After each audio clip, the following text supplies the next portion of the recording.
Hey friends, and welcome to Rowing Taste Videos. This week we are making the Australian Boston Bun or the New Zealand Sally Lunn Bun. These two are basically exactly the same thing. They include super fine mashed potato therein and raisins. And as someone who doesn't really like raisins and things, even I really enjoy this. So maybe you will too. If you hate that, I dare to.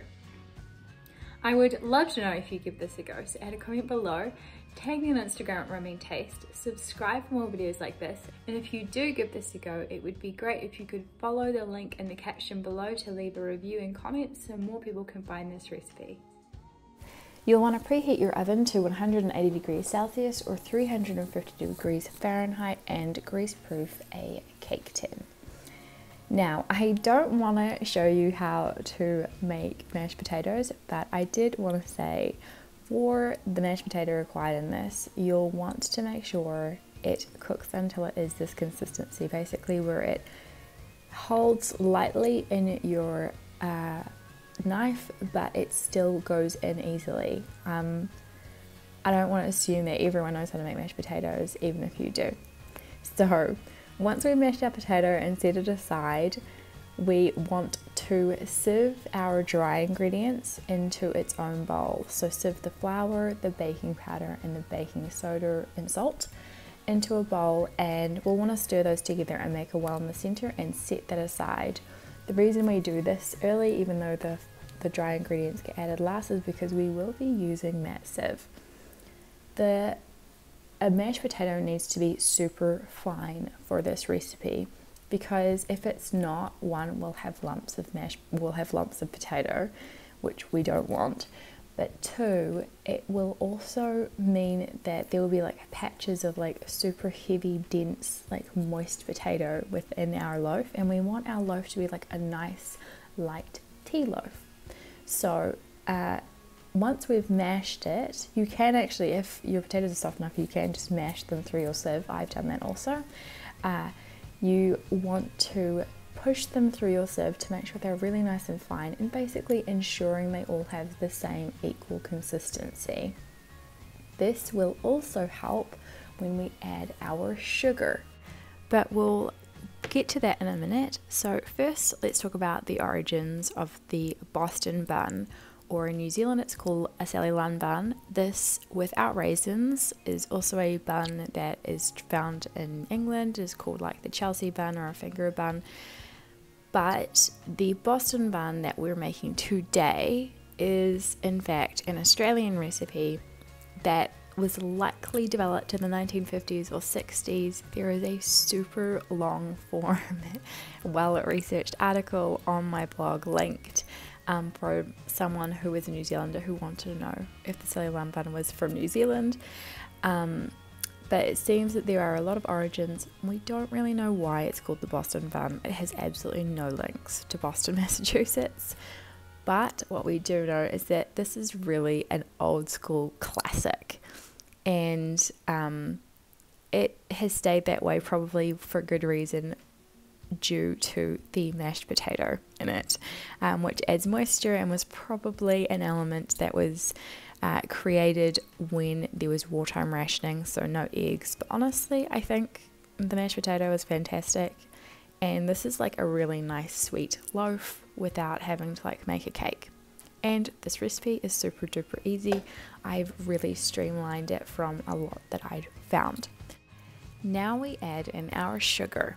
Now sugar is hygroscopic, meaning that it attracts and bonds with water. So what you're going to see happen here is the more we mix this sugar through our mashed potato, all that moisture in that potato is going to really start to be drawn out. And what we'll end up with is this like super light mixture that looks more liquid than it does solid, even though we started with mashed potato. And this is what helps our bun, our Boston Bun, be nice and moist in the center, because this doesn't really rely on a lot. It really just relies on the potato and milk. And we don't need a ton of milk in this because that would just make this stodgy.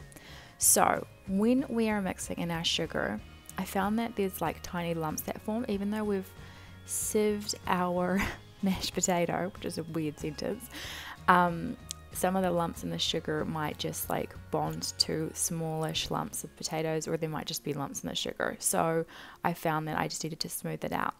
Next, we add in our milk, and we want to mix that through. So to more traditional recipes say that you add in the milk to the dry at the time you add in the dry ingredients, but I found that this just made my Boston bun really stodgy, and we want a nice light one. So mixing all of our wet ingredients and then adding in those raisins to our wet ingredients means that they get nicely coated.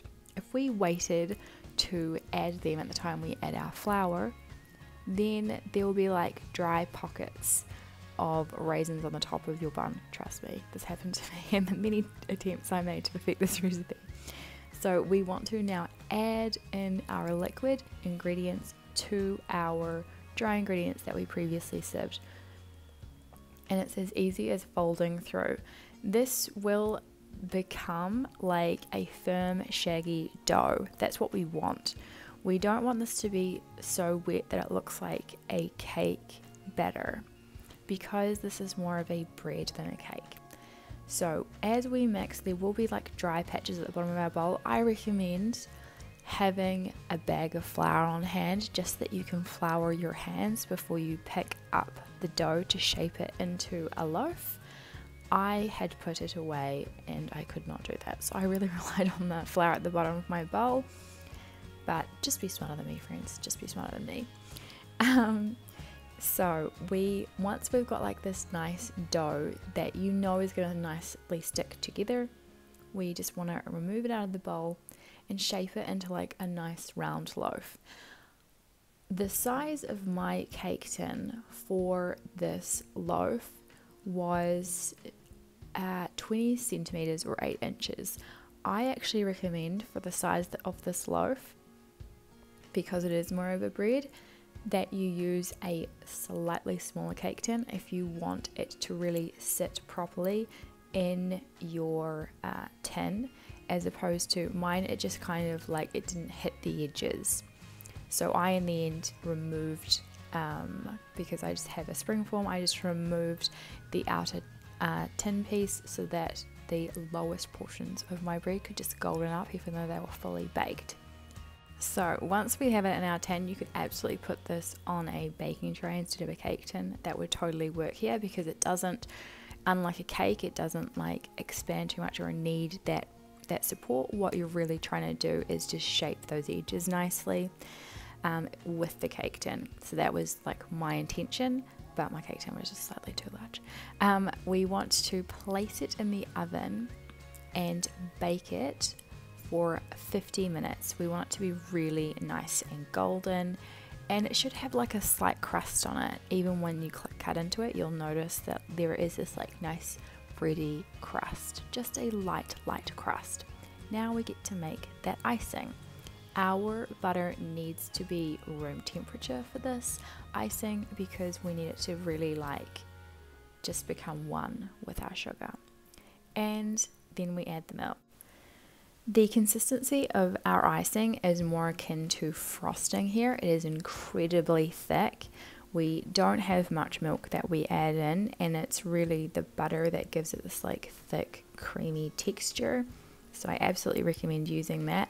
You could, if you were vegan, completely use, or non-dairy, you could absolutely use non-dairy milk here. It will do the exact same thing. Same with the butter. Non-dairy butter would totally work. But what you really want to do, even though I'm using a tiny whisk and a small bowl, you really want to like beat that butter into the icing sugar, and the more you do, the more the moisture will like bond with that sugar. So we will end up with this like really nice thick icing. And if it just feels still a little too thick, often there's like even just a quarter of a teaspoon amount of milk will make a difference, as opposed to going and like adding a full teaspoon or tablespoon of milk. It will just make it too runny. So I suggest keeping that little container or dish that you had the milk in and just adding those last few drops before resorting to adding milk anywhere else. I've got that nice golden, completely golden Boston bun, and we're ready to ice it. So we want to make sure we ice our Boston bun whilst it is still warm. It doesn't need to be hot, so I recommend probably like the 15-minute mark after it's come out of the oven. So that gives you enough time to make the icing. There's so little butter in this, it gives you time to like get it to room temperature if you've forgotten to take some out. And the warmth will actually like lightly soften our thick icing and just make it a little bit more spreadable.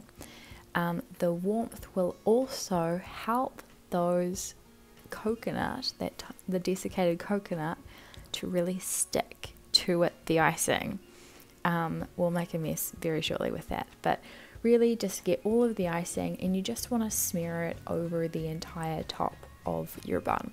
Some recipes call for 1/3 of a cup of coconut here. I think even 1/4 of a cup is too much, but we want to really scatter that over the entire top of our bun, and then just as you can see me doing here, like push though the areas that are really well covered over patches that aren't, and just finish off any side patches.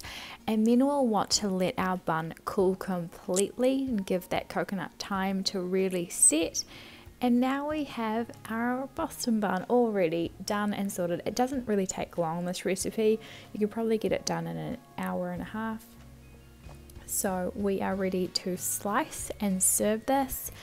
Those raisins will make their appearance probably before you see your first slice. And controversially, I do like to enjoy a slice smeared with butter, so that's why I've got butter on the side there. But I really hope, whether you eat this with or without butter, that you have your favorite hot drink on the side of this and you really enjoy it, friends.